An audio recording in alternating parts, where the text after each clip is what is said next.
कृष्णमत्तालिको वन्दे रूपसनातनो रघुयुगो श्रीजीवगोपालको जय प्रभुपद प्रभुपद प्रभुपद जय प्रभुपद प्रभुपाद प्रभुपाद प्रभुपाद जय प्रभुपाद। ओम नमो भगवते वासुदेवाय। ओम नमो भगवते वासुदेवाय।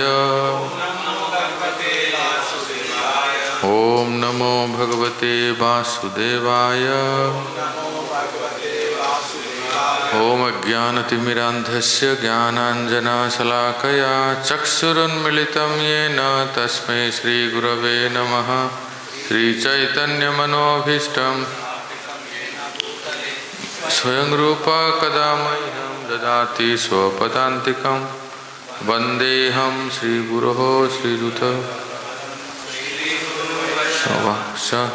श्रीरूपं साग्रजातं सागणरघुनाथान्वितं तं साद्वैतं सावधूतं कृष्णचैतन्यं श्रीराधा कृष्णपादं सगुणललितां।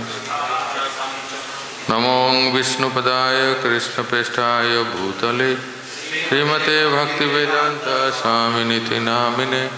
नमस्ते सारस्वती देवे गौरवाणी प्रचारिणे निर्विशेष शून्यवादी वाञ्छकल्पतरुभ्यश्च कृपा सिन्धुभ्यैव च पतितानां पावनेभ्यो वैष्णवेभ्यो नमो नमः। जय श्री कृष्ण चैतन्य प्रभु नित्यानंद श्री अद्वैत गदाधर शिवासादि गौर।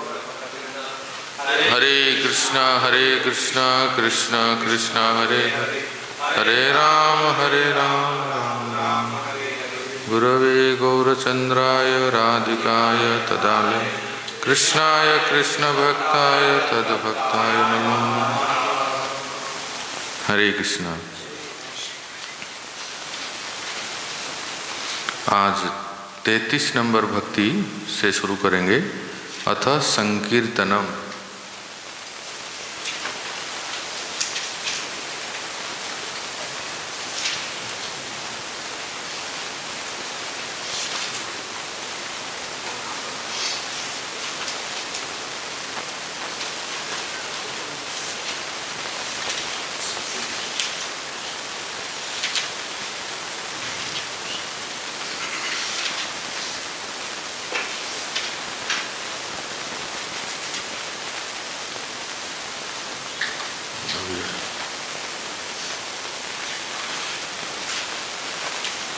पढ़िए प्रेम प्रकाश को।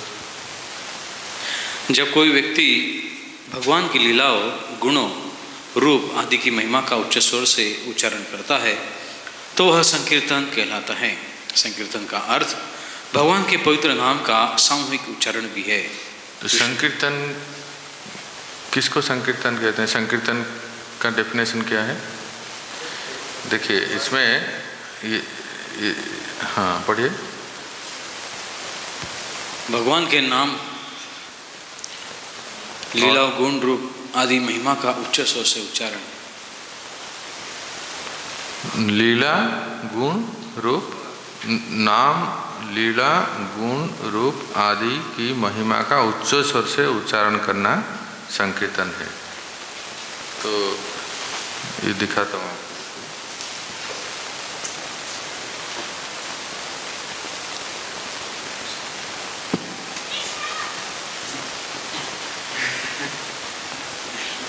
दूसरी किसने कहा था?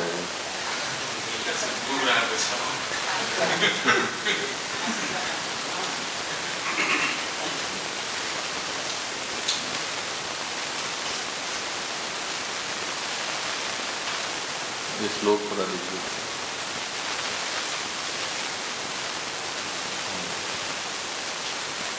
संकीर्तनम।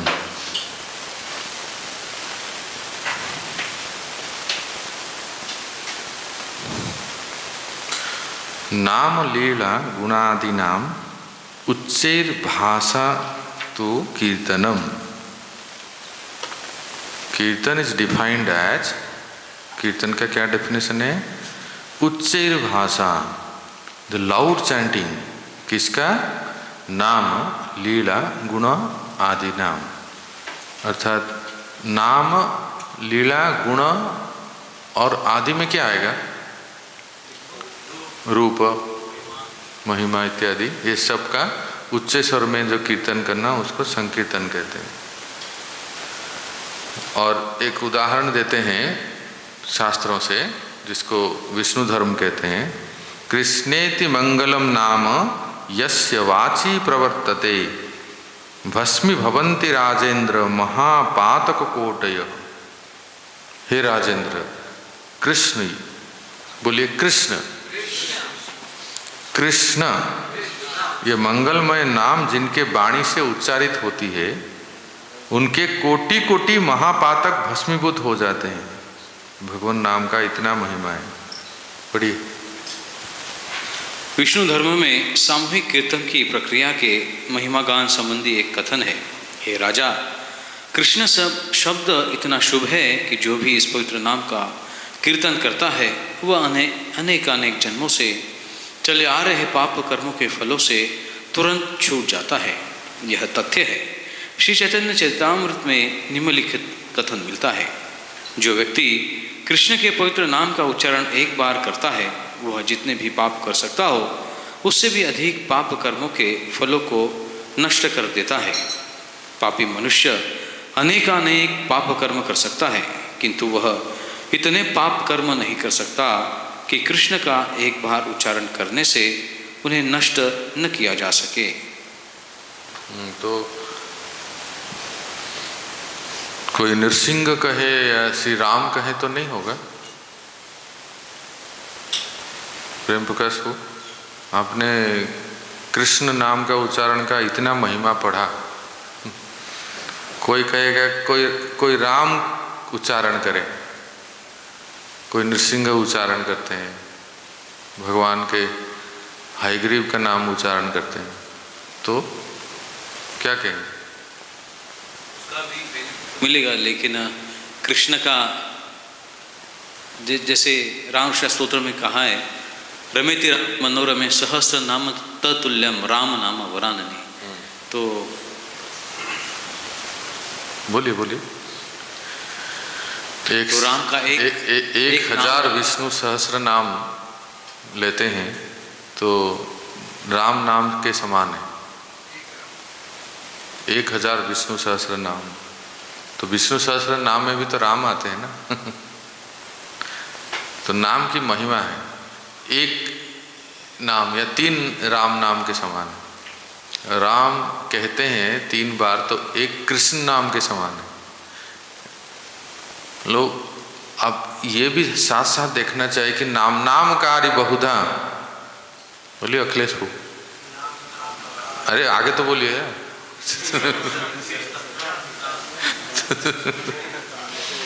हम शुरू करते हैं तो पूरे आपको करना पड़ेगा ना। हरे कृष्ण। नाम कार्य बहुधा। हाँ, तो आपके भिन्न भिन्न नाम हैं और आपने उन नामों में अपार शक्ति संचित है। तो फिर एक तरफ ये कहा जाता है कि भगवान नाम में कभी अभेद नहीं करना चाहिए। और प्रेम प्रकाश प्रभु जी ऐसे कह रहे हैं कि विष्णु सहस्र नाम करने से एक राम नाम के बराबर है, एक राम नाम से एक कृष्ण नाम। अब ब्रजवासी लोग ये कहेंगे एक बस राधा में सब आ गए। यही तो आज बहुत जोरदार बोलबाला चल रहा है ना, प्रचार कि राधा, बस राधा नाम में सभी सैकड़ों हजारों विष्णु सहस्र नाम, सभी राम नाम कृष्ण नाम सब उसमें है। ऐसा नहीं, ये आपसे प्रश्न पूछ रहे हूँ, समन्वय कीजिए ना। एक तरफ कहते हैं कि भगवान नाम में कोई भेद नहीं है, इसके लिए कहते हैं नाम कार्य बहुधा निज सर्वशक्ति। बहुधा बहु नाम है और भगवान नाम में संपूर्ण शक्ति है। कोई कृष्ण कहे, कोई गोपाल कहे, कोई राम कहे, मधुसूदन कहे, कोई हरि कहे, समान है ना। कोई हरे कृष्ण महामंत्र कहते हैं, कोई क्या कहते हैं, श्री कृष्ण शरणम मम कहते हैं, सब भगवान नाम है। हाँ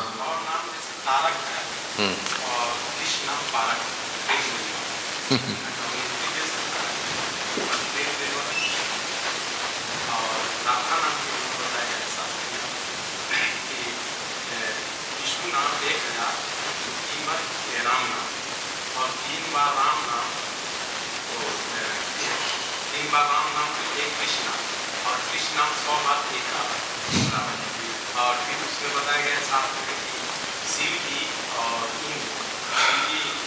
इंद्र और विष्णु भगवान स्वयं चक्र लेकर के पीछे चलते हैं राधा नाम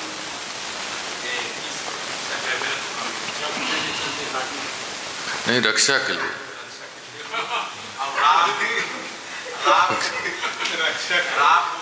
उसका सारे मतलब जन्म का पाप उपस्थित हो जाता है। देखिए, अर्चन की महत्व की व्याख्या जिस प्रकार पूर्व में की गई है, उसी प्रकार यहाँ पर श्री कृष्ण भी श्री कृष्ण के मंगलमय नाम संकीर्तन की महत्व की व्याख्या करती है। प्राधान्य के कारण कृष्ण नाम कहा गया है। जीव गोस्वामी पाद इसको बहुत सुंदर से व्याख्या करते हैं अपने ग्रंथ में, टीका में 270 कहते हैं कि जैसे अर्चन का महत्व हम लोगों ने पढ़ा, उस प्रकार से भगवान नाम में कृष्ण नाम, क्योंकि कृष्ण मूल हैं, आदि हैं, अवतारी हैं, इसलिए उनके नाम की महिमा यहाँ इसमें बताया गया है। लेकिन वही कोई पूछेगा आपको तो क्या हम राम नाम लेते हैं, हम हरि नाम लेते हैं, गोपाल कहते हैं या वासुदेव कहते हैं, तो उसमें कोई शक्ति नहीं है क्या? इसको आचार्य टीका में कहते हैं, देखिए, प्राधान्य के कारण कृष्ण नाम कहा गया है। श्री हरि के अपरापर नामों के कीर्तन का भी महत्व उसी प्रकार है। जैसे कृष्ण नाम का कीर्तन है, उसी प्रकार से भगवान के अनेक नाम हैं।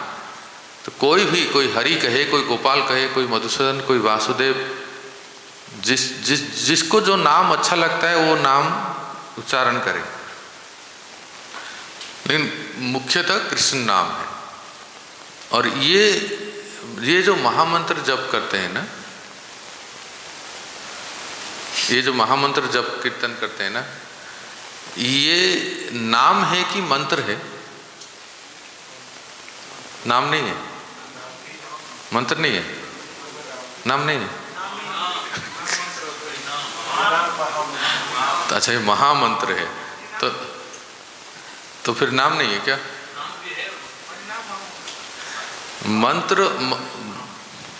मंत्र और नाम में क्या अंतर है?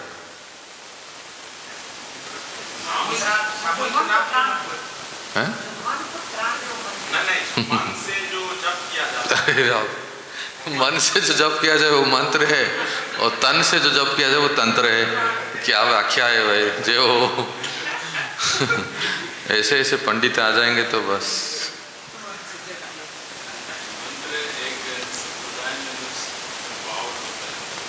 माइक है, माइक माइक दे दो।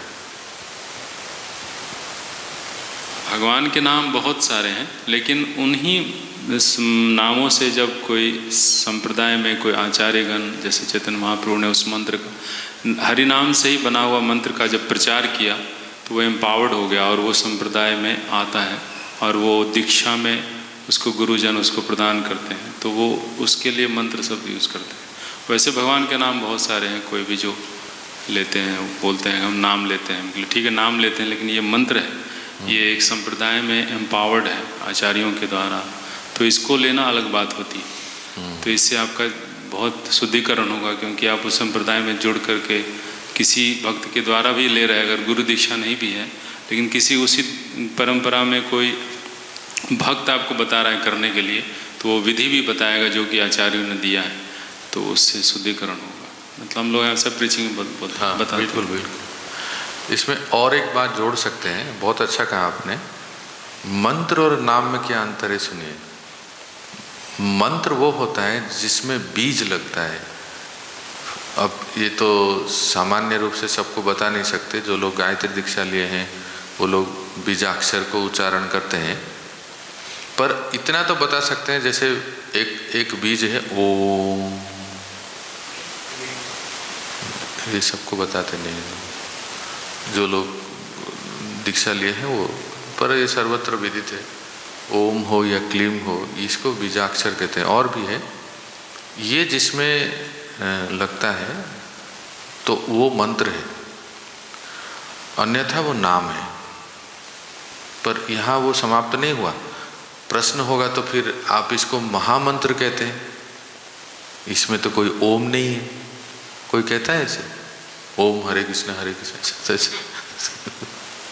ऐसा तो कोई नहीं कहते हैं। जो कहते हैं वो अशुद्धि है। वो कई लोग आपने सुना होगा सुबह सुबह तुलसी पूजा में ओम वृंदाय तुलसी देवाय प्रियाय केशवस्य, ये कहाँ से शुरू हो गया? हाँ, मैं सुना हूँ इसी मंदिर में कई वरिष्ठ भक्त भी कहते हैं ओम है ही नहीं उसमें, क्यों जोड़ रहे हैं? कई लोग ऐसे कहते हैं नहीं, वो सीधा वृंदाय तुलसी देवाय, कुछ लोग ओम वृंदाय तुलसी देवाय, ये कहाँ से शुरू कौन से ग्रंथ में लिखा है? एडिशन नहीं करना है कुछ। तो देखो, यद्यपि महामंत्र में किसी प्रकार का बीजाक्षर नहीं है, यद्यपि वो हरि नामात्मक है, फिर भी उसको मंत्र इसलिए कहते हैं क्योंकि कलिसंतरण उपनिषद में ऐसे ही है, और वेद और श्रुति में अगर लिखा है तो उसको तो हम स्वीकार करते ही हैं। चाहे आप हरे राम राम राम हरे हरे, हरे कृष्ण कृष्ण कृष्ण हरे हरे अगर कहेंगे तो ये श्रुति मंत्र है। पर इस मंत्र में विशेषता है कि इसमें कोई बीजाक्षर नहीं है। इसलिए नहीं है, इसको कोई भी किसी भी समय कभी भी जप कर सकते हैं। जहाँ बीज युक्त होता है उसके लिए थोड़ा विधि विधान शुद्धि का विचार है। अगर हरे कृष्ण कृष्ण कृष्ण हरे हरे, हरे राम राम राम ऐसे कहेंगे तो ये ब्रह्म वैवर्त पुराण में लिखा है। ये पुराण का है, एक श्रुति का है, एक पुराण का है। विवेक प्रभु, ठीक है ना?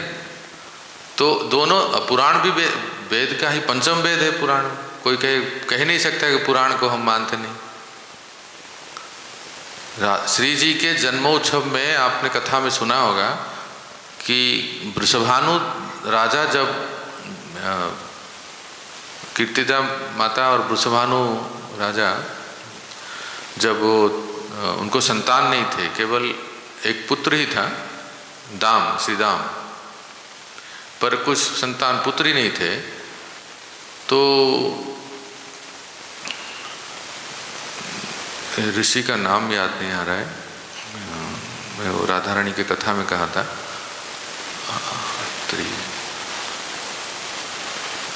जो ऋषि हैं, एक ऋषि, महान ऋषि हैं, उन्होंने उनको ये कहा कि आपको अगर वांछित फल चाहिए कि आप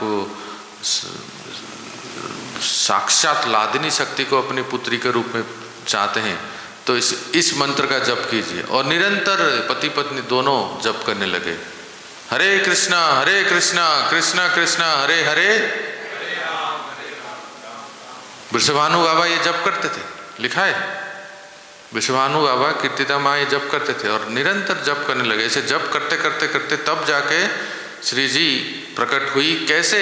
सबसे पहले तो वृषभानु बाबा के मन में, हृदय में देख रहे हैं एक पीत वर्ण का एक बहुत सुंदर आभा प्रकट हुई, और वही फिर कीर्तिदा माँ के मन या चित्त में, हृदय में जाते हैं, फिर वहीं से उनके गर्भ में जाते हैं। तो यहाँ भी प्रमाण मिलता है कि वृषभानु बाबा जो मंत्र जप कर रहे थे वो हरे कृष्ण महामंत्र ही है। तात्पर्य यह है कि ये वेद का श्रुति हो या चाहे पुराण हो, इसमें कोई बीजाक्षर नहीं है, पर ये श्रुति और पुराण में है। इसीलिए इसको हम लोग मंत्र तो नहीं कहेंगे, महामंत्र कहते हैं। और ये कैसा महामंत्र है?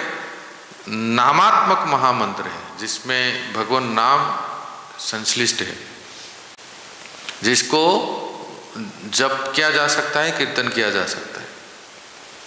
ठीक है, मधुशेषपुर कोई ऐसे पूछे आपको आपके कैंपस प्रीचिंग में, तो ये बता सकते हैं कि दोनों साथ साथ है, मंत्र भी है और नाम भी है, जो मैं अभी आपको बताया।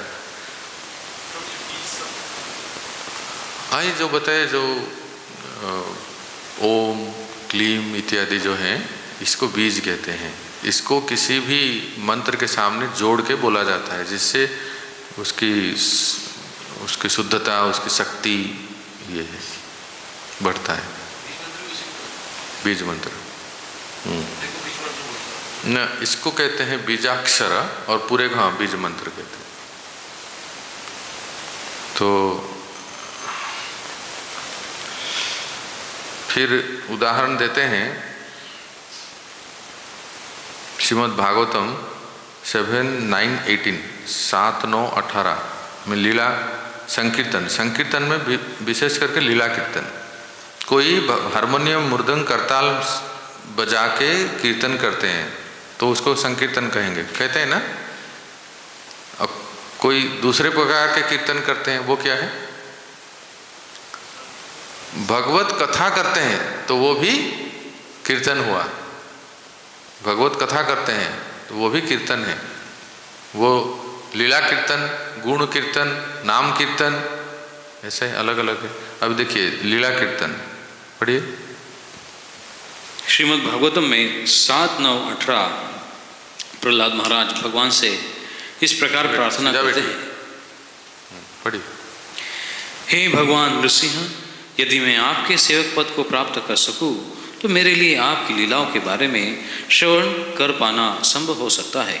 आप परम मित्र, परम आराध्य अर्चा विग्रह है। आपकी लीलाएं दिव्य है। उनका श्रवण करने मात्र से सारे पाप कर्म दूर हो सकते हैं।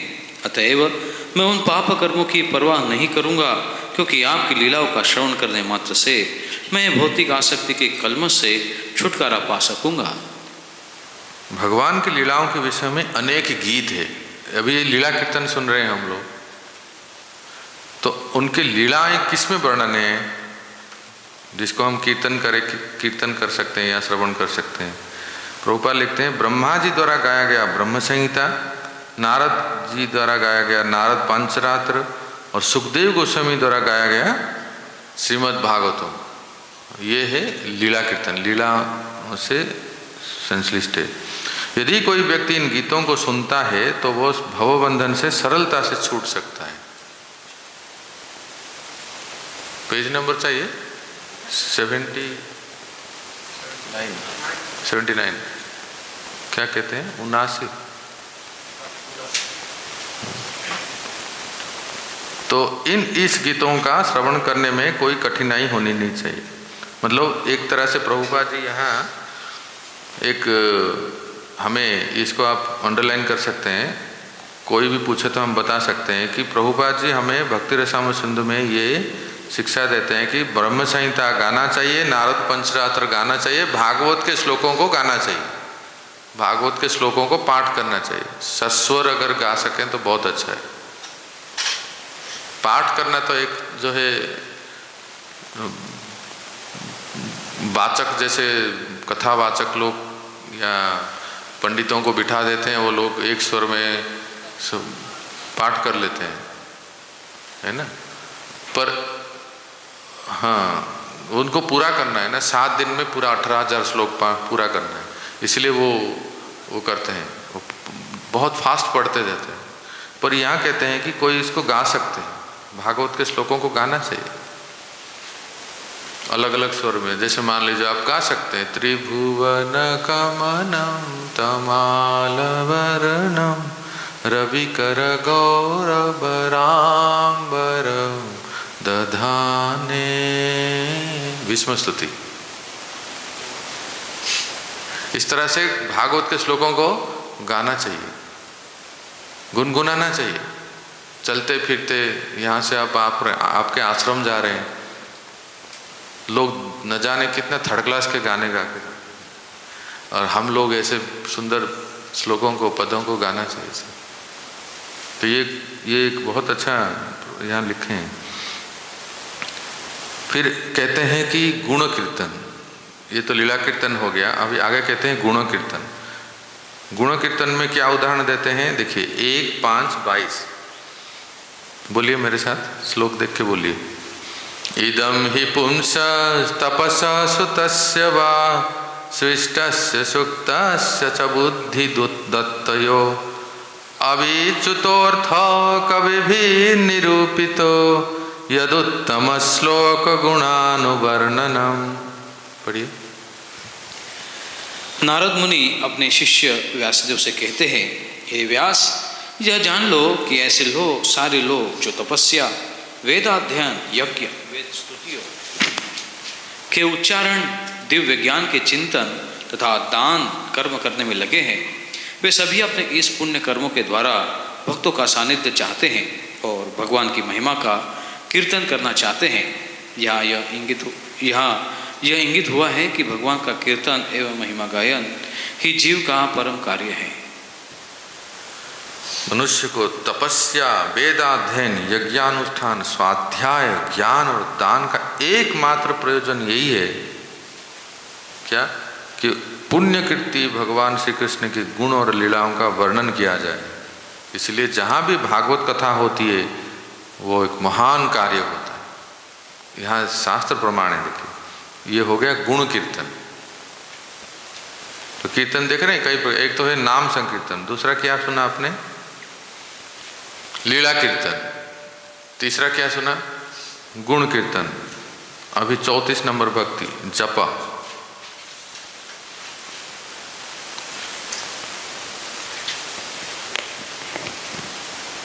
किसी मंत्र या स्तुति का धीरे धीरे तथा मधुवाणी में उच्चारण करना जप कहलाता है, और उसी मंत्र का जोर से उस स्वर में उच्चारण करना कीर्तन कहलाता है। उदाहरणार्थ, महामंत्र हरे कृष्ण कृष्ण कृष्ण हरे हरे, हरे राम राम राम हरे हरे का मधुर स्वर में अपने सुनने के लिए ही उच्चारण करना जप कहलाता है। किंतु इसी मंत्र को अन्य लोगों द्वारा सुनने जाने के लिए उस स्वर में उच्चारण करना कीर्तन कहलाता है। महामंत्र का प्रयोग जप तथा कीर्तन दोनों के लिए हो सकता है। जब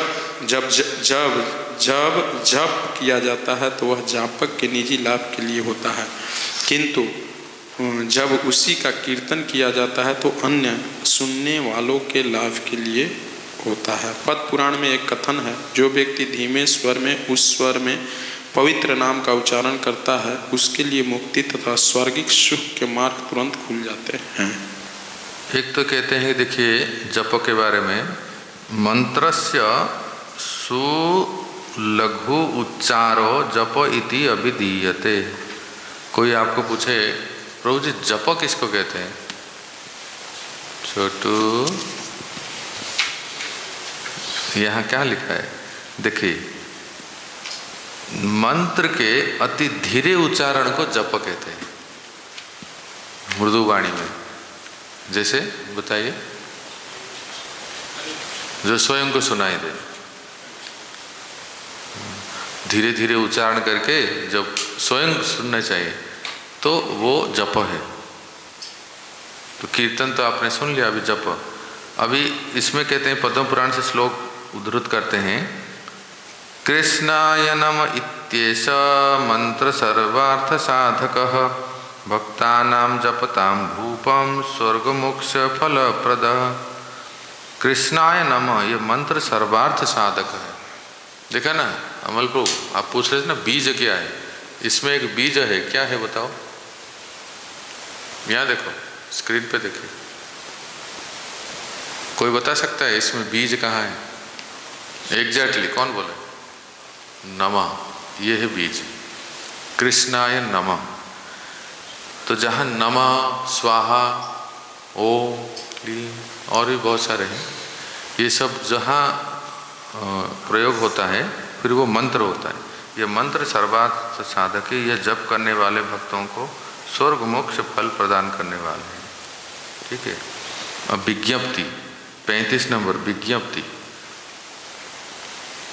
विज्ञप्ति के लिए कहते हैं, हरिम उद्दिश्य यत्किंचित कृतं विज्ञापनं गिरा मोक्षद्वारर्गलान् मोक्षस्तेनैव विहितस्तव। श्री हरि के को उद्देश्य करके वाणी के द्वारा जो कुछ विज्ञापन किया जाता है उससे ही मोक्ष का द्वार का अर्गल मुक्त हो गया है। पढ़िए। निवेदन विज्ञप्ति। स्कंद पुराण में भगवान के चरण कमल में निवेदन विज्ञप्ति विषय का एक कथन है, जिसमें कहा गया है कि शांत भक्त निम्नलिखित 3 विधियों से कृष्ण के प्रति अपनी विज्ञप्ति कर सकते हैं। संप्रार्थनात्मिका भावपूर्वक प्रार्थना करते हुए। 2 में दैन्य बुद्धि का अपने आप को विनीत रूप से प्रस्तुत करते हुए। 3 लालसामयी किसी सिद्धि की इच्छा करते हुए। आध्यात्मिक जीवन की किसी सिद्धि की आकांक्षा इंद्रिय तृप्ति नहीं होती।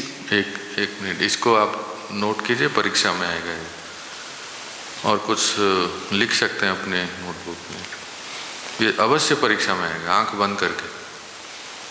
प्रार्थना कितने निवेदन या विज्ञप्ति कितने प्रकार के हैं, व्याख्या करें। तो इंग्लिश में क्या कहते हैं? सबमिशन। हाँ, तो 3 प्रकार के हैं। सबसे पहला है संप्रार्थनात्मिका। बोलिए और एक बार। संप्रार्थनात्मिका। दूसरा है दैन्य बोधिका।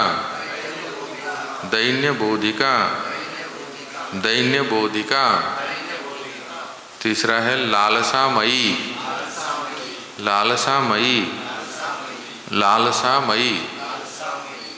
पहला बताइए। संप्रार्थनात्मिका। अब दूसरा बताइए। दैन्य बोधिका। तीसरा बताइए। लालसामयी। बोलिए विवेक प्रभु, हमारी ओर देखिए। संप्रार्थनात्मिका एक हो गया है ना। हाँ, दूसरा क्या है? दैन्य बोधिका। तीसरा है लालसामयी। बोलिए राधानाथ को। हाँ पापा प्रार्थना जो है ना उसके सामने सम लगा दीजिए। सम प्रार्थनात्मिका। हाँ। फिर दैन्य बोधिका, लालसामयी। सम प्रार्थना। बोलिए बोलिए, अभ्यास कीजिए। नहीं, पहला हुआ नहीं। फिर से बोलिए। हाँ, बिना देखे बोलिए। संप्रार्थनात्मिका, दैन्य बोधिका। बोलिए। एक लालसामयी। प्रेम जी। कल्याण प्रभु।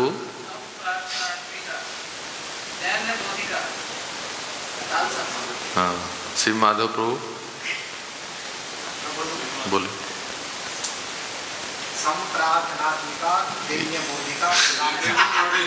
ये लोग तो बिना देखे बोले।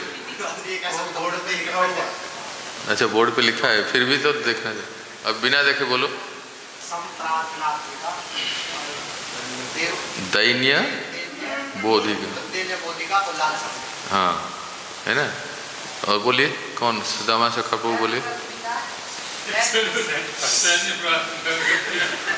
आप पीछे जाओ ना, दिख नहीं रहे। संप्रार्थनात्मिका, दैन्य बोधिका, लालसामयी। सुदामा प्रभु।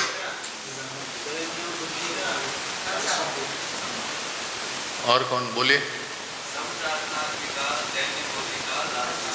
हाँ ठीक है, याद है, बोलिए। लालसा मई, हाँ ठीक है, दैन्य बोधिका। और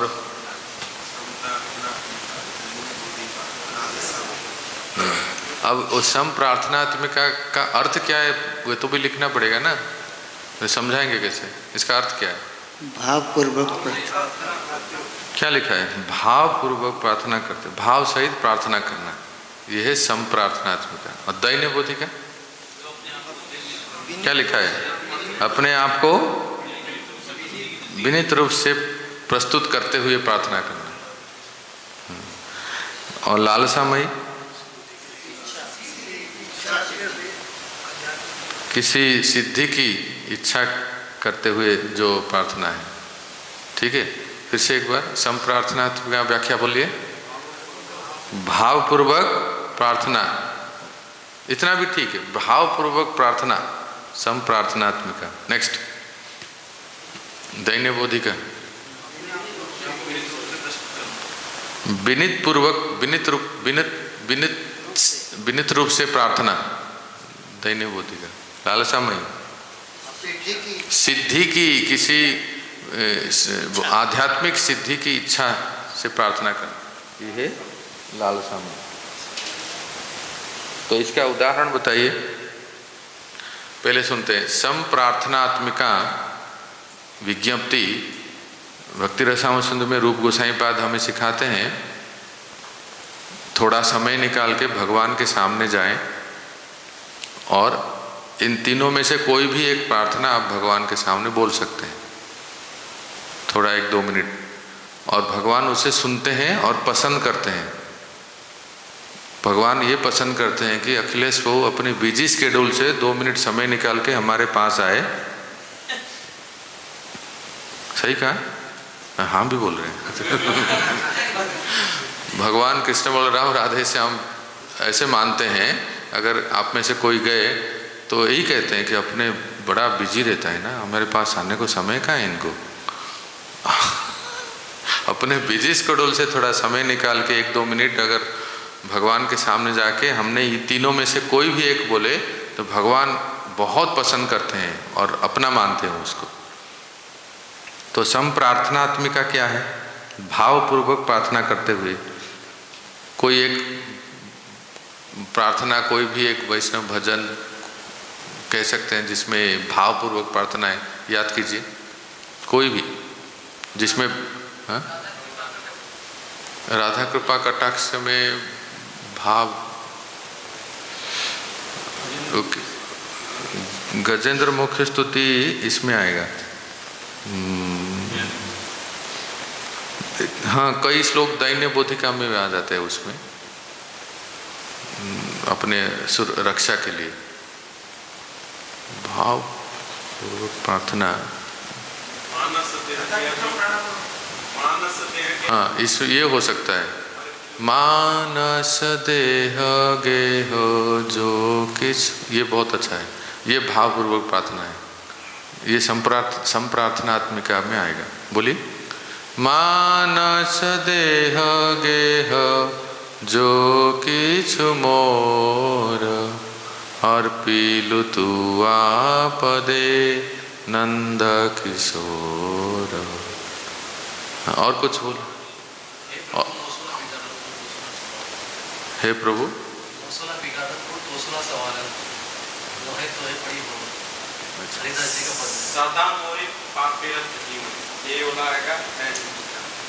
नहीं, पहले संप्रार्थनात्मक देखते हैं। और कुछ है? ये दया करो मोरे तो दैन्य बोधिका ही हो गया ना, कि दीनता से हम भगवान के सामने कहते हैं। और कुछ याद कीजिए, जैसे ये लालसा में आएगा कि इच्छा कर रहे हैं ना नरोत्तम दास ठाकुर। संप्रार्थनात्मक में और क्या कुंती स्तुति आ सकता है, क्योंकि वो भाव से प्रार्थना कर रहे हैं ना कुंती स्तुति में। नमो किंचन वित्ताय निवृते गुणवृत्तये आत्मा रामाय शांताय कैवल्य पतये नमः। ये भावपूर्वक प्रार्थना है। नमो पंकज नाभाय नमो पंकज मालिने नमो पंकज नेत्राय नमस्ते पंकजं, ये संप्रार्थनात्मिका में आएगा। और कुछ आएगा? हाँ, हे कृष्ण करुणा सिंधु।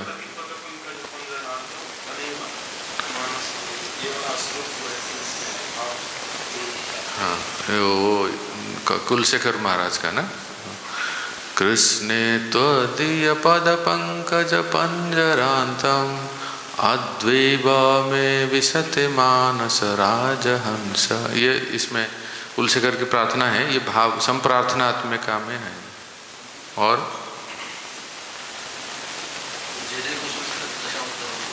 हाँ, वो भी इसमें गुणगान होता है ना। आगे कुछ है उसमें आप उसको ले सकते हैं, स्तुति, वो उसमें है, स्तुति कर रहे हैं ना सभी भगवान के जो है उसमें है। तो भगवान के नाम गुणों को आप बहुत सुंदर भाव से प्रार्थना कर रहे हैं। और कोई भावपूर्वक प्रार्थना याद कीजिए। भीष्म स्तुति भी भावपूर्वक प्रार्थना है भगवान के सामने, भगवान के लिए। और दामोदर अष्टकम में सत्यव्रत मुनि लालसा करते हैं, वो दामोदर से यही मांगते हैं, जैसे आपने कुबेरात्मजौ बद्ध मृतैव यद्वत् त्वया मोचितो भक्ति भाजो कृत। हाँ, ये भी आएगा, बहुत अच्छा है। प्रभु तब पद जोगे, हाँ, नाही मागे देह सुख विद्या धन।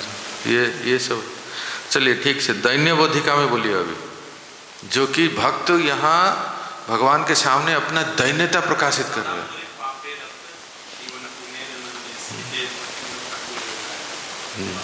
आमार जीवन सदा पापे रत नाही क पुण्येर लेश परेरे उद्वेगे दियाछि जे कत दियाछि जीवे रखले।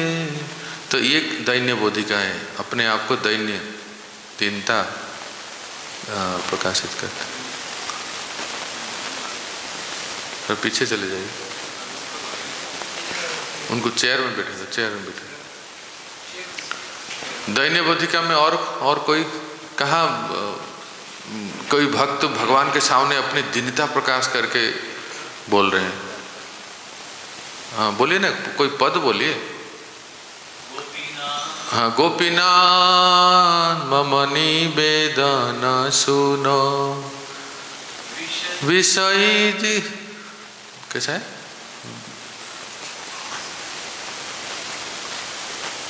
विषयी दुर्जन सदा कामे रत पाप किछु नाही मोर गुण।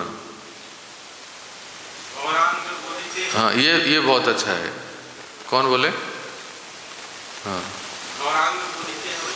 ये बहुत अच्छा दैन्य बोधिका है। बोलिए। गौरांग बोलीते हबे पुलक शरीरा हरि हरि बोलीते नयने भवे नीरा। और ऐसे ही और एक है ना, गौरांग करुणा कर दीनहीन जाने मोसम पतित प्रभु नाही त्रिभुवन। ये है दैन्य बोधिका। गौर निताई के सामने कभी ऐसा आप बोले हैं? जरूर बोलना चाहिए। इसलिए तो मैंने कहा कि गौर निताई यही कह रहे हैं, विवेक प्रभु अपने बिजी शेड्यूल से 2 मिनट मेरे सामने आके तो कभी कुछ बोले हैं आपने?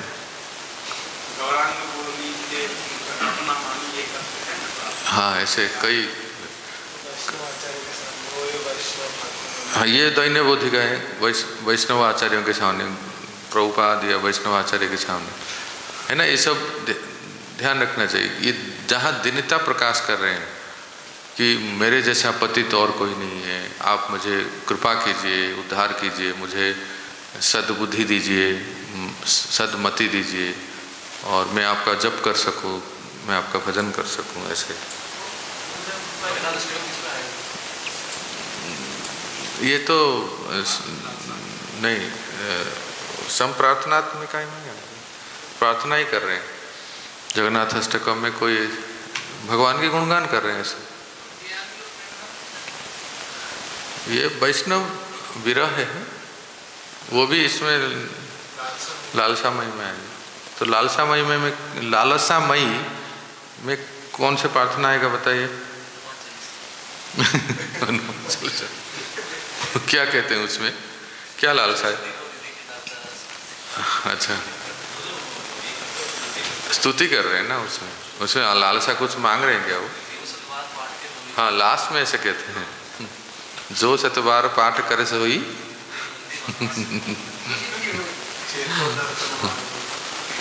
नहीं, इसमें लालसामय नहीं है। लालसामय में लालसा, हाँ, गजेंद्र मुख से में उद्धार की प्रार्थना कर रहे हैं।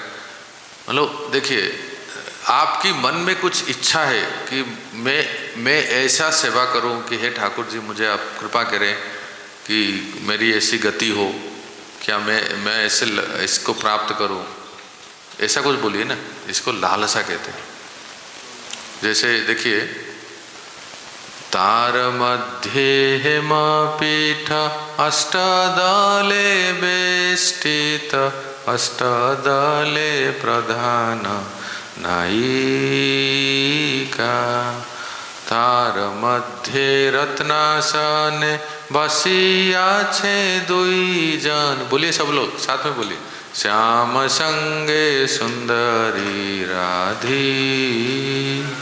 अब नरोत्तम दास ठाकुर इसमें लालसा कर रहे हैं। ओ रूप लावण्य राशि अमिया पड़े छी खास, हास्य परिहास्य संवसने। इसमें लालसा कर मांग रहे हैं, वो उनकी डिजायर है, उनके हैंकरिंग इच्छा है।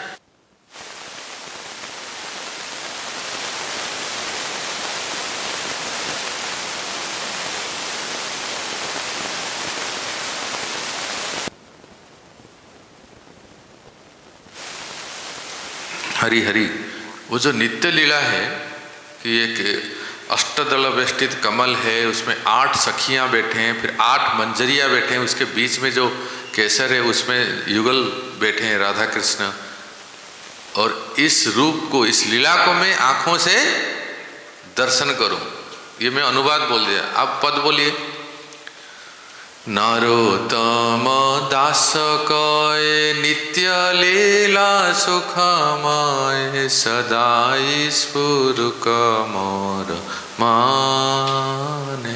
ऐसे नित्य लीला मेरे हृदय में सदा स्फुरन हो, इसको कहते हैं लालसामयी। और कोई लालसा?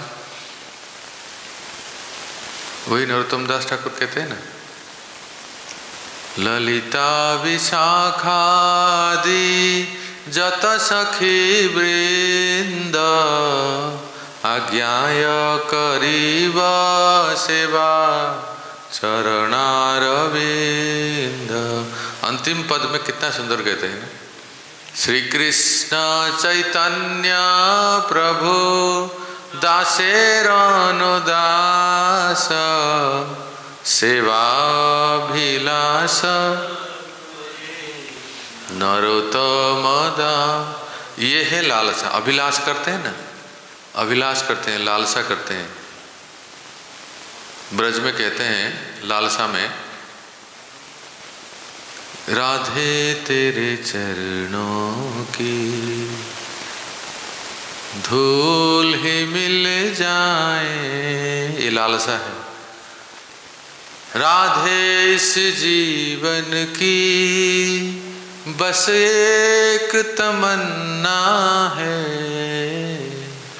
तू सामने हो मेरे, मेरा दम ही निकल। जय हो श्री श्री राधा रानी की। तू, तेरा नाम, तेरे रूप मेरे सामने हो और मेरा शरीर से प्राण छूट जाए। क्या कह रहे थे?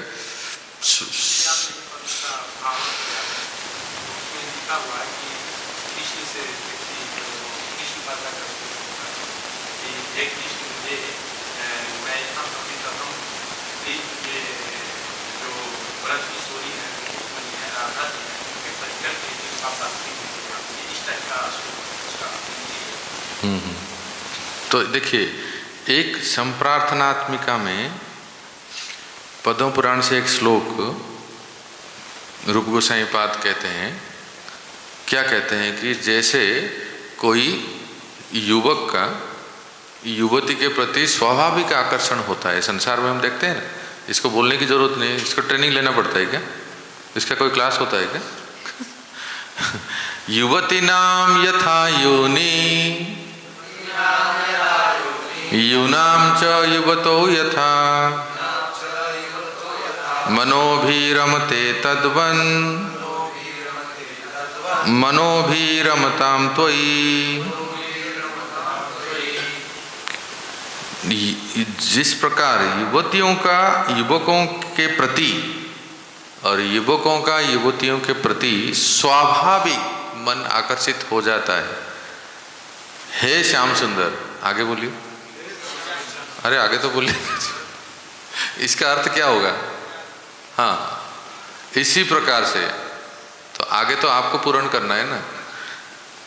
उसी प्रकार से मेरा मन आपके प्रति स्वाभाविक रूप से आसक्त हो जाए, आकर्षित हो जाए। स्वाभाविक रूप से तो हो नहीं पाता है, इसलिए हम प्रशिक्षण लेते हैं, ट्रेनिंग लेते हैं। लेकिन उदाहरण रूप गोसाई पाद ने कैसा दिया, देखो कि जैसे पुरुष का किसी स्त्री के प्रति आकर्षित हो जाता है, स्त्री का पुरुष के प्रति, इस संसार में तो ये स्वाभाविक है। वैसे ही कब ऐसा समय आएगा, हे श्याम सुंदर, हे माधव, हे राधा रानी, मेरा मन आपके प्रति स्वाभाविक रूप से आसक्त हो जाए और आपके नाम रूप गुण लीलाओं को गाता रहूं। यह है संप्रार्थनात्मिक। दैन्य बोधिका में कहते हैं, मत तुल्य नास्ति पापात्मा नापराधी च कश्चन परिहारे अपि लज्जा में किम ब्रुवे पुरुषोत्तमम।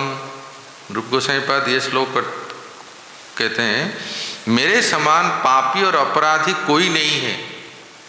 हम तो कहते हैं कि हम सबसे बड़े भक्त हैं, लेकिन आचार्यों का मनोभाव देख। दैन्य बोधिका, हे पुरुषोत्तम, मुझे क्षमा करे कि इस प्रकार कहने से भी मुझे लज्जा आती है, अब मैं क्या करूं। लालसामयी के लिए कहते हैं, कदा गंभीरया वाचा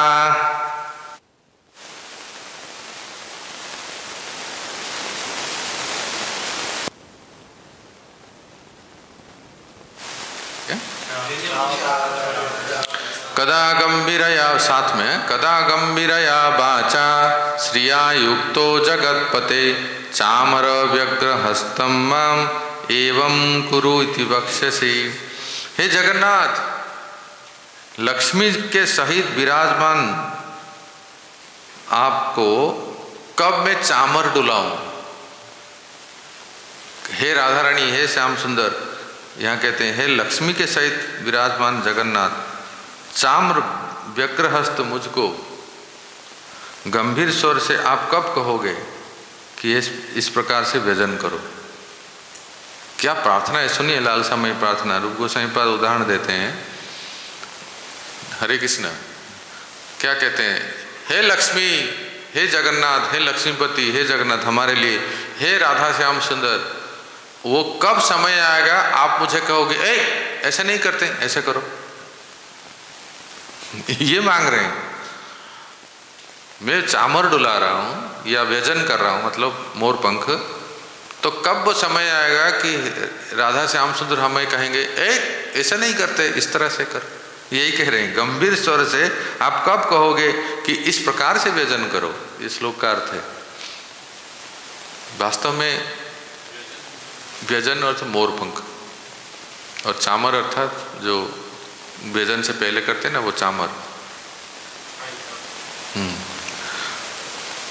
तो भाव ये है कि कब श्री श्री राधा श्याम सुंदर या कोई सखी मंजरी मुझे ये कहे कि ये क्या इस तरह से सेवा करो, हमें कोई शिक्षा दे, ये भाव है। इतना तक एक आचार्य, हमारे गौड़ीय आचार्य कहते हैं मतलब इसके लिए थोड़ा क्या, संपूर्ण शरणागति चाहिए।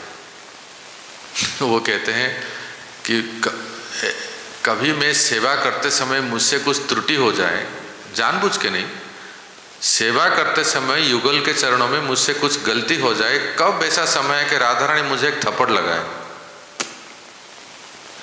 कब मुझे शिक्षा दे, एक ऐसा सेवा करते हैं, ऐसा करो, मांगते हैं भक्तों, मांगते हैं। आचार्य मैं कह रहा हूं, हमारे गौड़िया आचार्य ऐसे प्रार्थना करते हैं, वो कब समय आएगा कि मुझे रूप मंजरी शिक्षा दे कि इस प्रकार से सेवा करो, और हमें कोई शिक्षा देता है तो हम सहन नहीं कर पाते। अब मंजरी स्वरूप में आचार्यगण कहते कब मुझे शिक्षा दे। हमारे वो शिक्षक रामानुज को अपने व्हाट्सएप डीपी के उसमें लिखे हैं, मैं देखा, बड़ा अच्छा लगा। I am here to learn from everyone. कितना सुंदर वाक्य है। कभी आप देखेंगे उनके स्टेटस व्हाट्सएप में, क्या कहते हैं उसका डिस्क्रिप्शन, डीपी के बाद जो एक स्टेटस नहीं, वो डिस्क्रिप्शन रहता है ना एक सबका, मैंने रखा है कदा ये जो है ये जो क्या वो श्लोक जो है ना, मुनिंद्र वृंद वंदिते कदा करिष्यसि हमाम कृपा कट, ये मैंने रखा है अपने व्हाट्सएप। तो प्रभु जी का देख के बहुत अच्छा लगा। I am here to learn from everyone. कितना अच्छा सा डिस्क्रिप्शन है ना। हाँ, तो ये भाव है भक्तों का कि मैं सीखना चाहता हूँ, लेकिन कई बार तो हम विपरीत हो जाता है ना, हम सिखाना चाहते हैं। जितने ऊंचे स्तर पे जाते हैं, उन्नत होते हैं भक्त ना, उनमें ये भाव आता है कि मैं सीखना चाहता हूँ। और ये हमारे आचार्यों का भाव है। मैंने कहा ना, भक्तिविनोद ठाकुर अपनी मंजरी स्वरूप में कहते हैं। कभी गौशाला जाते समय वहाँ आप दर्शन कर सकते हैं, एक बहुत सुंदर तुलसी चौरा है, वहाँ आप जप करते समय देखेंगे कितने सुंदर सुंदर श्लोक लिखे हैं। आज मैंने देख रहा था, बहुत सुंदर कि मंजरी कौन है। तुलसी, एक मंजरी है जिनका नाम है तुलसी, एक मंजरी है जिनका नाम है तुलसी। ये कौन है तुलसी मंजरी? विश्वनाथ चक्रवर्ती ठाकुर के गुरुदेव, ये है तुलसी, तुलसी मंजरी। नाम क्या है उनका? श्री राधा कुछ तो है, ध्यान नहीं आ रहा है। तो तात्पर्य ये है कि हमारे जो परंपरा में जो आचार्यों का मनोभाव है कि मैं अपने वरिष्ठों से सीखूं, और शिक्षा देते समय अगर वो मुझे कुछ शास्ति दे उसको मैं स्वीकार करूं, वो अहोभाग्य है मेरा, ऐसा सोचते हैं। नहीं तो ऐसा क्यों प्रार्थना करेंगे, कब ऐसा समय हो कि रूप मंजरी या श्रीमती राधा रानी मुझे शिक्षा दे कि और डांट के बोले ऐसे सेवा करो, ऐसा नहीं करते। ये उनके मुख से कब सुनूं मैं? कितना भाव है ना, कितना सुंदर और ऊंचा भाव है।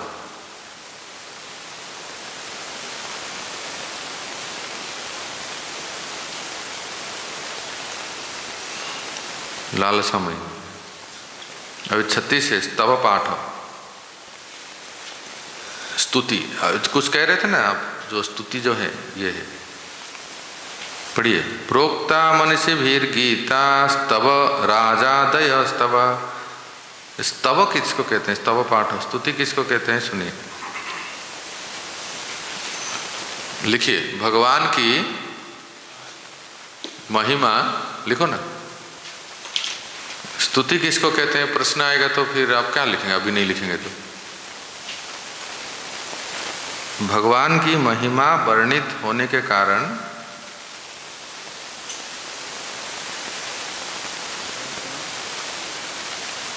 भगवान की महिमा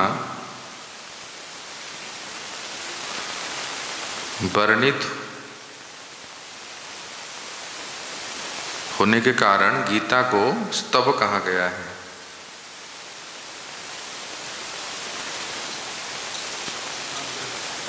स्तव,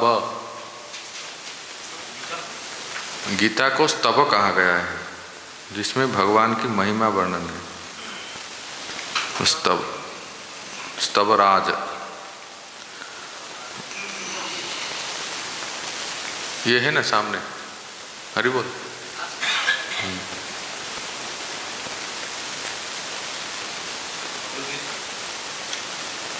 भगवद गीता इज स्तवराज।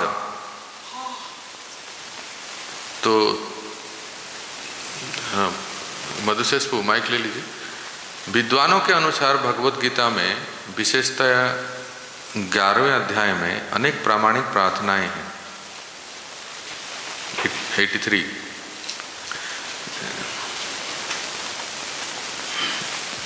जिनमें अर्जुन भगवान के 83 पेज नंबर प्रसिद्ध प्रार्थनाएं करना। विद्वानों के अनुसार भगवद गीता में विशेषतया 11वें अध्याय में अनेक प्रामाणिक प्रार्थनाएं हैं, जिनमें अर्जुन भगवान के विश्व रूप से प्रार्थना करता है।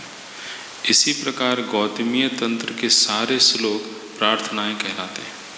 श्रीमद् भागवत में भी भगवान की सैकड़ों प्रार्थनाएं हैं। अतः भक्त को चाहिए कि अपने उच्चार के लिए इनमें से कुछ प्रार्थनाएं चुन ले। स्कंद पुराण में इन प्रार्थनाओं की महिमा का वर्णन इस प्रकार मिलता है। जिन भक्तों की ज़बानें भगवान कृष्ण की प्रार्थनाओं से सदैव अलंकृत रहती हैं, उनको महान साधु पुरुष तथा संत भी आदर देते हैं, और ऐसे भक्त वास्तव में देवताओं द्वारा पूजनीय हैं। तो दिख रहे हैं ना, श्री कृष्ण स्तव रत्नी। तो हमारे जिनकी जीवा श्री कृष्ण की स्तव रत्नमाला से अलंकृत है, ओ तो ये रत्नमाला शब्द यहाँ से लिए हैं, है ना। भागवत रत्नमाला एक श्लोका बुक है गौरांग संपू का, बहुत अच्छा है। जिनकी जीवा में श्री कृष्ण की स्तव रत्नमाला से अलंकृत है, वे सब मुनि सिद्ध गणों के नमस्कार योग्य हैं, वे उन देवताओं के वंदनीय हैं। तो हम में से प्रत्येक भक्त को कोई ना कोई एक स्तुति या स्तव को याद करनी चाहिए, जो भगवान के सामने हम बोल सकते हैं। जैसे कुंती स्तुति और गजेंद्र मुख्य स्तुति, भीष्म स्तुति, हाँ, राधा कृपा कटाक्ष स्तोत्र। अभी परम पूज्य वृंदावन सुंदर महाराज एक बार बोल रहे थे कि स्तुति, स्तव और स्तोत्र में थोड़ा सा अंतर है। वो ये है कि जैसे अभी हम लेते हैं, मान लीजिए राधा कृपा कटाक्ष स्तोत्र, उसमें भगवान शिव पार्वती को कह रहे हैं, तो ये हो गया स्तोत्र। पर जब आप गजेंद्र या कुंती की कहते हैं, ये स्वयं वो भक्त भगवान के चरणों में प्रार्थना कर रहा है, ये हो गया स्तुति। किसी ने किसी को कहा भगवान के बारे में, तो वो क्या हुआ? स्तोत्र। और स्वयं वो भक्त भगवान के चरणों में कुछ प्रार्थना करते हैं, तो वो है स्तुति। ये बस सामान्य अंतर। जो लोग कम बुद्धिमान वाले हैं, वो कृष्ण की पूजा ना करके किसी भौतिक लाभ के लिए देवताओं की पूजा। किंतु यहाँ कहा कि जो भक्त, ये हो गया नृसिंह पुराण में कहा, जो व्यक्ति भगवान कृष्ण के अर्चा विग्रह के समय के पहुँचते ही विभिन्न प्रार्थनाओं को पाठ करने लगता है, वो सारे पाप कर्मों के फलों से तुरंत छूट जाता है और बिना किसी संदेह के वैकुंठ लोक जाने का पात्र बन जाता है। तो आप लोग कौन सा अभ्यास करेंगे? कम से कम गजेंद्र स्तुति तो अभ्यास कीजिए, बहुत सरल है। और रोज आप, उसका ऐप्स भी है, मोबाइल में ऐप्स डाउनलोड कर लीजिए प्ले स्टोर से। उसमें स्क्रिप्ट भी आता है और कैसे गाया जाता है वो स्वर भी है। रोज सुनेंगे तो आपको एक बार बिना देखे अभ्यास हो जाएगा। बस भगवान के सामने, आपके घर, आपके रूम में अगर ठाकुर जी की फोटो है, या आप मंदिर में आते हैं, तो एक कोने में बैठ के आप भगवान के सामने स्तुति कर सकते हैं। ओम नमो भगवते तस्मै यत एत चिदात्मकम पुरुषाय आदि बीजाय परेशाय विधिमहि। बस धड़ाधड़ आप शुरू, पहले देख देख के बोलिए, पर ये आपके लिए ये होमवर्क है। इस कार्तिक मास में आप सबको गजेंद्र मुख्य स्तुति याद करनी है। हरी वो कोई बोल ही नहीं रहा है। तो रोज पाठ करेंगे तो याद हो जाएगा, ठीक है। और एक बार हरि बोल। तो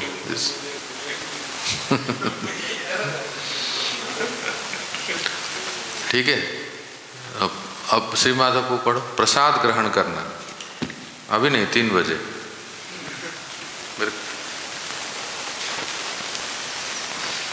प्रसाद ग्रहण करना। पद्म पुराण में विशेष उल्लेख है, जो व्यक्ति प्रसाद को आदर देता है और नियमित रूप से अर्चा विग्रह के सामने से कुछ दूर जाकर चरणामृत के साथ उसको खाता है। चरणामृत वह जल है जो भगवान के चरण कमलों पर अर्पित किया जाता है और जिसमें तुलसी के पौधे के बीज मिले रहते हैं। उसे उन पुण्य कर्मों के फल प्राप्त होते हैं जो 10,000 यज्ञ करने से प्राप्त होते हैं। वो क्या बात है। इसमें तो थोड़ा सा चरणामृत क्या लिया और महाप्रसाद लिया तो इतना उसका फल है ना। लेकिन कहते हैं थोड़ा विग्रह से दूर हो, विग्रह के सामने नहीं, लिखा है ना, प्रभुपाद जी ने लिखे हैं। तो इस भक्ति का नाम क्या है? 37 नंबर भक्ति, कल्याण प्रभु, क्या नाम है? नैवेद्य आस्वाद। ठीक है, नैवेद्य आस्वाद। हाँ बोलिए।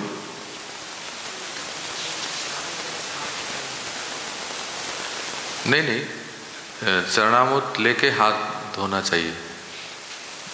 मंदिरों में वो ठीक है, पर हाथ शुद्धि करना चाहिए। मंदिरों मुंह लगता है ना। आप कभी राधा पार्षद मंदिर, दिल्ली मंदिर जाते हैं ना, तो हर जगह पे ऐसे चरणामृत के पीछे ही बस हाथ धोने के लिए है ना।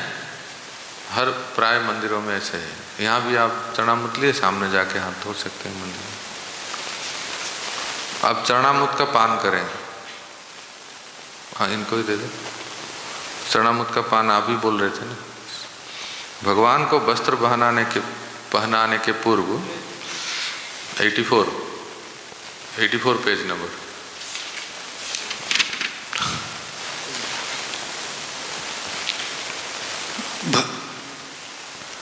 भगवान को वस्त्र पहनाने के पूर्व प्रातः काल स्नान कराते समय चरणामृत बनाया जाता है। सुगंधियों तथा फूलों से युक्त जो जल भगवान के चरण कमलों से बहकर नीचे गिरता है, उसे एकत्र कर लिया जाता है और उसमें दही मिला दी जाती है। इस तरह इस चरणामृत में न केवल सुगंधित स्वाद आ जाता है, अपितु इसका आध्यात्मिक मूल्य भी बढ़ जाता है।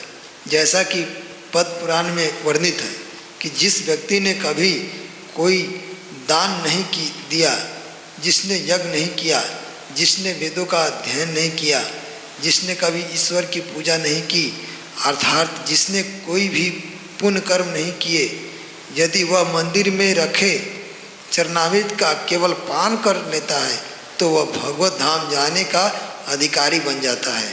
हरे कृष्णा। मंदिर में चरणामृत को एक बड़े बर्तन में रखने की प्रथा है। जो भक्त मंदिर में अर्चा विग्रह को प्रणाम करने आते हैं, वे अत्यंत विनीत भाव से 3 बूंद चरणामृत ग्रहण करते हैं और दिव्य आनंद का सुख अनुभव करते हैं। हाँ, देखें वीडियो में, एक वीडियो में प्रभुपाद चरणामृत लेते हैं, देखे होंगे वीडियो में, जैसे 3 बूंद लेने। यहाँ तो गिलास, लोटा, कमंडल हाँ? बाल्टी नहीं ले आए, ये बहुत बड़ी बात है।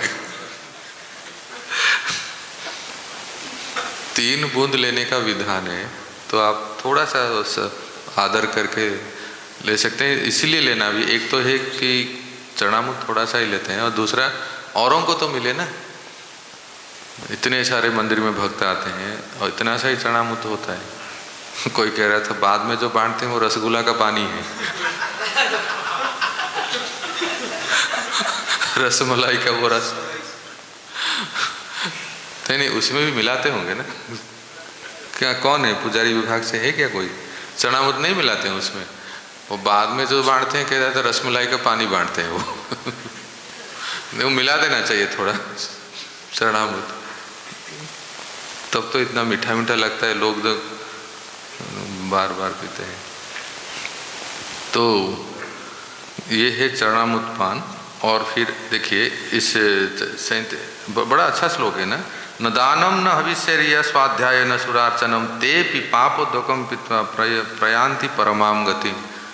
3 बूंद चरणामृत का इतना शक्ति है, जिन्होंने दान, होम, वेद पाठ, देवार्चना आदि कुछ भी नहीं किया है, पकड़ के लाओ उसको और को बस चरणामृत पियो तुम।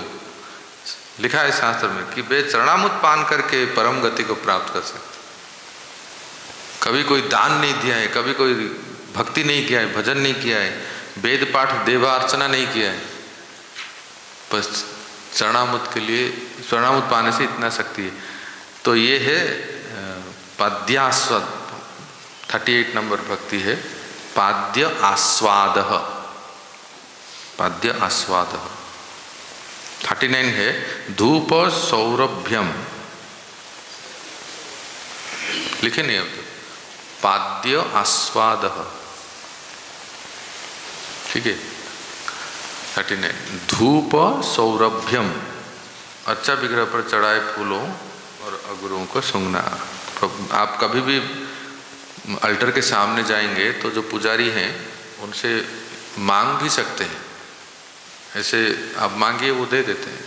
तो ठाकुर जी के चरणों में चढ़ाया तुलसी, पर तुलसी के साथ क्या मिश्रित है? हाँ, चंदन और अगुरु भी सुगंधित, वो जब देते हैं तो उसको सूंघना चाहिए, घ्राण करना है। देखे होंगे पूज्य महाराज जी जब भी आते हैं अल्टर के सामने तो सूंघ, पहले तो घ्राण करना है।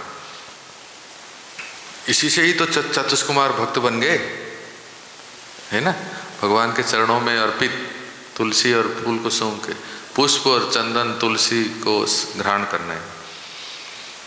क्योंकि लिखा है देखो हरिभक्ति सुधोधो में, आघ्राणम यद धरेर दत्त धूप उच्छिष्ट से सर्वतः तद्भाव व्याल दष्टानाम नश्यम कर्म विषाफलम विषापहम। कहते हैं कि श्री हरि को निवेदित धूप उच्छिष्ट का आघ्राण ही संसार के सर्प द्वारा काटे हुए जीव के लिए सर्वथा विषनाशक नश्य कर्म है ना। कभी किसी को सांप काट देता है तो उसको क्या कहते हैं? मंत्र देते हैं ना। सांप काट देते हैं ना तो विष निकालने वाला वो मंत्र भी फूंकता है, मंत्र उच्चारण करता है। तो हमारे जो संसार विषय रूपक सर्प जो हमें डसा है ना, विषय भोग की जो इच्छा है, उससे निवृत्त होने के लिए ये एक बहुत रामबाण औषधि है। क्या? भगवान के चरणों में अर्पित फूल और तुलसी क्यों क्या करना है? घ्राण करना है। प्रसादी धूप प्रभुति का गंध लेना संसार के सर्प दंष्टन जनों का विषय। और माल्य सौरभ के बारे में कहते हैं फूल माला, फूल माला की सुगंध माल्य सौरभ्यम, उसमें कहते हैं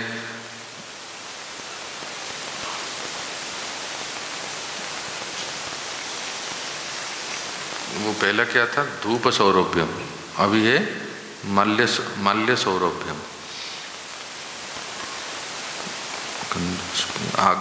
आघ्राणम गंध पुष्पादिर अर्चित तपोधन विशुद्धि। ये कहाँ गया श्लोक? अच्छा इधर है, इधर कहते हैं आघ्राणम गंध पुष्पादिर अर्चितस्य तपोधन विशुद्धि स्यादनन्तस्य घ्राणस्ये हाभिधीयते। घ्राणस्ये हा अभिधीयते।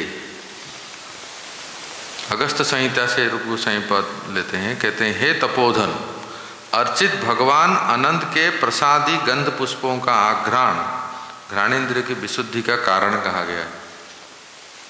फूल की माला जो ठाकुर जी को अर्पण किया जाता है, जब महाप्रसादी माला हमें मिलता है तो उसको क्या करना चाहिए? हाँ, ऐसे सूंघना चाहिए, घ्राण करना चाहिए और धारण करना है।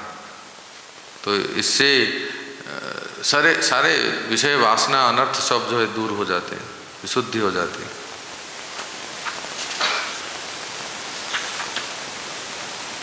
पोटी श्री मूर्ते स्पर्शनम, श्री मूर्ति का स्पर्शन करना। 40 नंबर जो है भक्ति क्या है? स्पृष्ट्वा विष्णुर अधिष्ठानम, श्लोक देखिए, स्पृष्ट्वा विष्णुर अधिष्ठानम पवित्र श्रद्धयान्वितः पाप बंधेर विनिर्मुक्त सर्वान कामान अवाप्नुयात्। ये सौभाग्य तो सबको नहीं मिलता है। क्यों नहीं मिलता है? अवश्य जो गायत्री दीक्षा लिए हैं, जो पुजारी हैं, उनको ये सौभाग्य मिलता है। पर भारतवर्ष में ऐसे भी मंदिर है कि जहाँ कोई भी व्यक्ति जाके भगवान को छू सकता है। पांडुरंगा विठ्ठल, कितने लोग गए दर्शन करने? हाँ, उनके गांव के कितने खुश हो गए।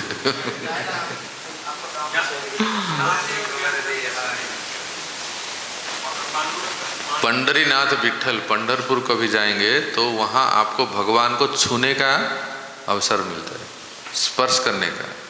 जो एक भक्ति है, 40 नंबर भक्ति देखो, इसमें बताते हैं पवित्र एवं श्रद्धालु व्यक्ति श्री विष्णु के विग्रह को स्पर्श करके पाप बंधन से मुक्त होकर सर्वाभीष्ट फल प्राप्त करता है। पर लाइन में लगना पड़ता है। कितने घंटे? 2 घंटे 3 घंटे से। कोई अगर दूर से दर्शन, हाँ ऐसे होता है, तो आपको जल्दी से टिकट मिल जाता है दर्शन करने के लिए। हाँ करते थे, अभी बंद कर दिए, सरकार ने बंद कर दिए। जगन्नाथ जी को भी आलिंगन कर हम लोगों ने किया था। कई भक्तों ने जब रथ यात्रा में पुरी में जगन्नाथ जी को स्पर्श कर सकते थे, आलिंगन करते थे, पर प्रशासन ने अभी बंद कर दिया। तो यही कहते हैं कि सृष्टवेति पद्य के द्वारा श्रीमद अर्चा विग्रह मात्र का स्पर्श करने के अधिकारी व्यक्ति के द्वारा किए गए स्पर्श का महात्म्य वर्णन किया गया। कभी आपको सौभाग्य मिलता है अल्टर के अंदर जाने की, किसी भी कारण के लिए, अभिषेक के लिए या महाक्लीनिंग के लिए, तो ठाकुर जी के श्री चरणों को जरूर स्पर्श कीजिए। ये सौभाग्य है। प्रतिष्ठित विग्रह जो है साक्षात भगवान है ना। और जो हाँ, और कोई भक्त जो जिनके पास कुछ अगर शिलाएं हैं, शालिग्राम भगवान या गिरिराज शिला, और ठाकुर जी कोई स्वरूप है, गौर निताई ऐसे कोई, तो उनको तो स्पर्श होता ही है। सेवा करते समय स्पर्श होता है ना, तो स्पर्श करना भी एक है। 41 नंबर क्या है? यथा 12 है श्री मूर्ति दर्शनम। श्री मूर्ति दर्शनम पढ़िए। वृंदावने तो गोविंदम, पढ़िए। वृंदावने तो गोविंदम ये पश्यन्ति वसुंधरे नते यमपुराम यान्ति पुण्य कृताम गति। तो ये वराह पुराण में लिखा है कि हे वसुंधरे, वसुंधरे कौन है? पृथ्वी माता।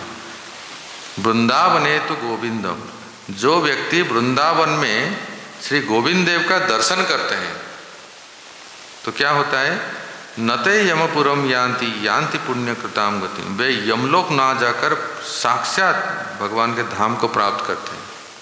आपकी जानकारी के लिए, आज वो गोविंद देव कहाँ हैं?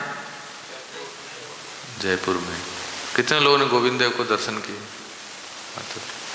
बहुत सुंदर। जो लोग नहीं किए, प्लान बनाइए। यहाँ से ज़्यादा दूर नहीं, केवल 4-5 घंटा लगता है बाई रोड। और गोविंद देव का दर्शन बड़ा अमोघ है, बड़ा सुंदर है। किनके विग्रह हैं? रूप गोस्वामी तो पहले तो यही थे ना। तो इसलिए कहते हैं कि वृंदावन में गोविंद देव का जब दर्शन करते हैं तो उनके सभी प्रकार के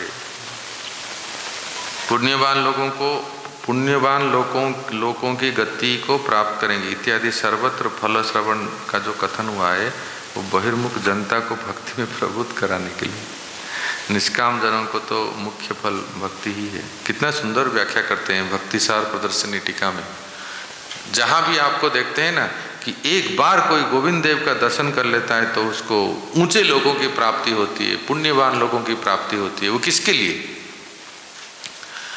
साधारण जनता को आकर्षित करने के लिए, उनके लिए ऊंचे लोगों को प्राप्ति होती है या सद्गति होती है, पर भक्तों के लिए साक्षात भगवत धाम। आई बात समझ में? कि एक बार दर्शन करें तो उसको सद्गति होती है, ऐसे कहते हैं ना। वो साधारण लोगों के लिए, उनके लिए सद्गति अलग है, पर जो ऑलरेडी भक्ति कर रहे हैं, भजन कर रहे हैं, वो अगर भगवान को दर्शन करते हैं ऐसे तो उनका क्या होता है? हाँ, भगवान के धाम पार्षदत्व होते हैं हमारे लिए। और उच्च सद्गति क्या है? वही है ना, भगवान के धाम। कहते हैं आरत्रिक दर्शनम 42। आरतिक दर्शन क्या कहते हैं? कोटय ब्रह्म हत्यानाम आगम्यागम कोटय दहति आलोक मात्रेण विष्णु सारात्रिक मुखम। चाहे वो मंगलारती हो या गुरु आरती हो, राजभोग आरती या संध्या आरती, किसी भी समय जब ठाकुर जी की आरती होती है, आरती होती है ना, पुजारी आरती करते हैं, कि आरती के समय भगवान श्री हरि विष्णु की आरती हो रही है। आरती के समय श्री विष्णु की अर्चा मूर्ति का मुख प्रदर्शन करने से कोटि कोटि ब्रह्म हत्या एवं कोटि कोटि आगम्यागमन जनित पाप समूह विनष्ट कर देते हैं। इससे आप ये श्लोक पढ़ने के बाद आपको समझ में आता होगा क्यों लोग भाग दौड़ के आते हैं आरती दर्शन करने के लिए। चाहे कोई भी आरती में आप देखेंगे ना मंदिर में, अरे आरती चल रही, आरती चल, ऐसे भाग के आते हैं। विवेक प्रभु आते हैं ना, क्यों आते हैं? इस श्लोक में लिखा है कि आरती के समय जब जो भी कोई व्यक्ति भगवान श्री हरि के मुख को दर्शन करते हैं, पंच प्रदीप देते हैं ना आरती में तो सभी उपकरण हैं, पर प्रमुख क्या है? पंच प्रदीप।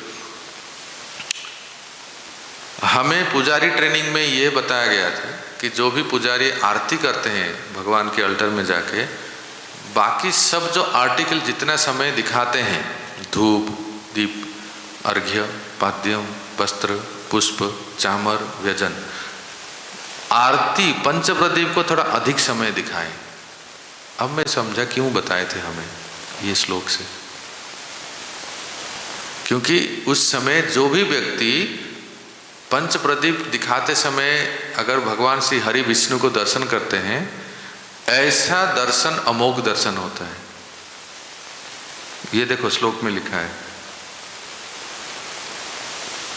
कोटि कोटि ब्रह्म हत्या एवं कोटि कोटि आगम्यागमन, मतलब बहुत बड़ा, बड़े से बड़ा पापी व्यक्ति भी आरती के समय अगर श्री हरि को दर्शन करते हैं तो वो पूर्णतया पाप से मुक्त हो जाते हैं।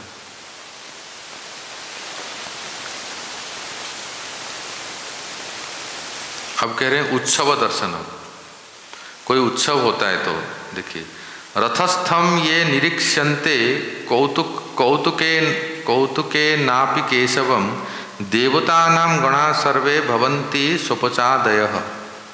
भविष्योत्तर पुराण में लिखा गया है, कौतुक से भी, मतलब मजाक में, परिहास में भी, यदि कोई चांडाल आदि रथ के ऊपर विराजमान श्री केशव को दर्शन करता है तो वे सब भगवत पार्षद हो जाते हैं। कभी भगवान को रथ के ऊपर दर्शन किए क्या? जगन्नाथ रथ यात्रा, और कोई कृष्ण बलराम शोभा यात्रा रथ के ऊपर ही तो लेके जाते हैं, पालकी में। पालकी में भगवान को, जो भी भगवान को पालकी में या रथ के ऊपर ऐसे दर्शन करते हैं तो मतलब वो उत्सव में ही तो होता है, उत्सव में होता है। तो वो रथ यात्रा आदि उत्सवों में श्री हरि के दर्शन करने से समस्त दर्शनकारीगण, इवन चांडाल आदि भी वो भगवान के पार्षद बन जाते हैं।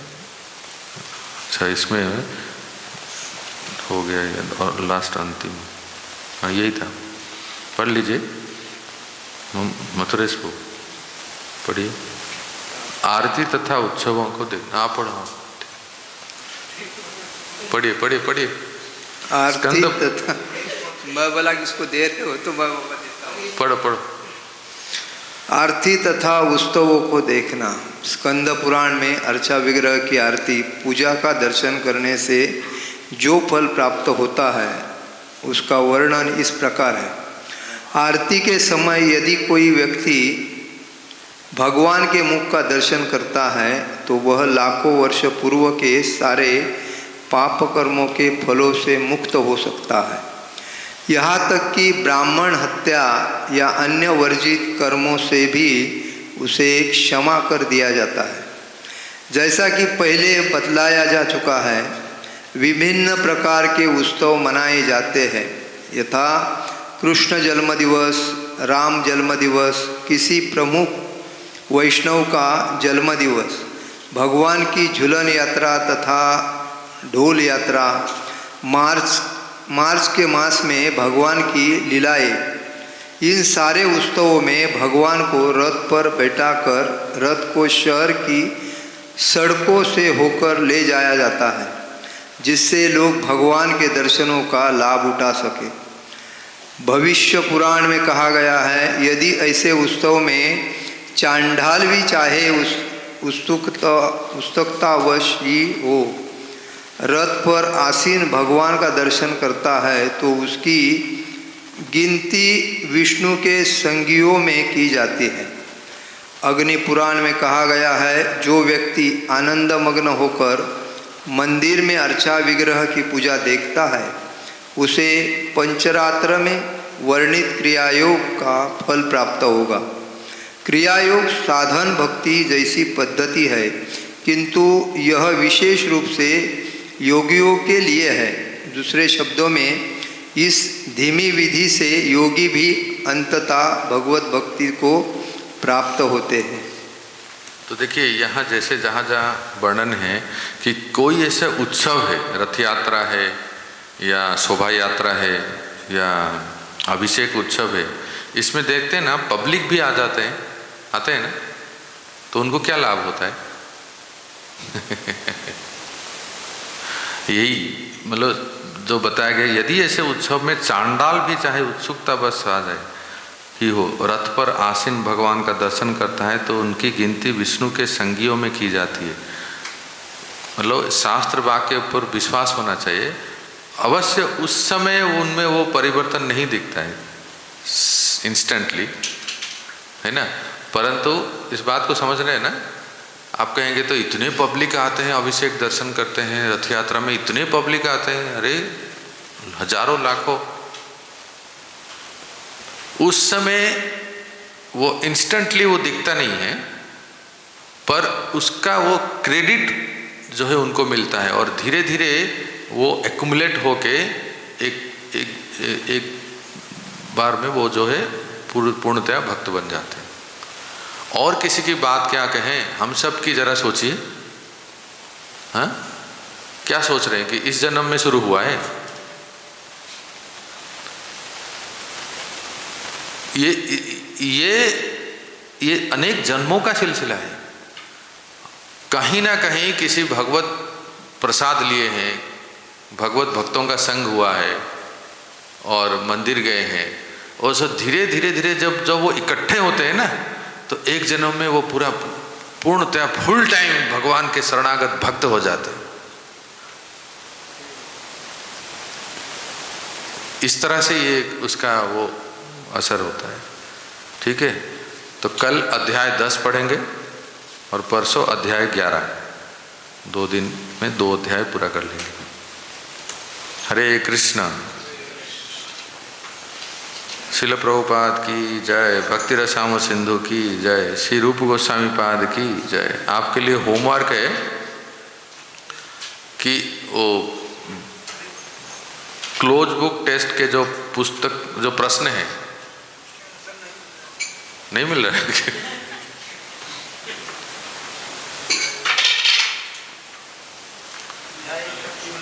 हाँ, तो आप जो नहीं मिल रहा है उसको छोड़ दीजिए और आगे लिखते जाइए।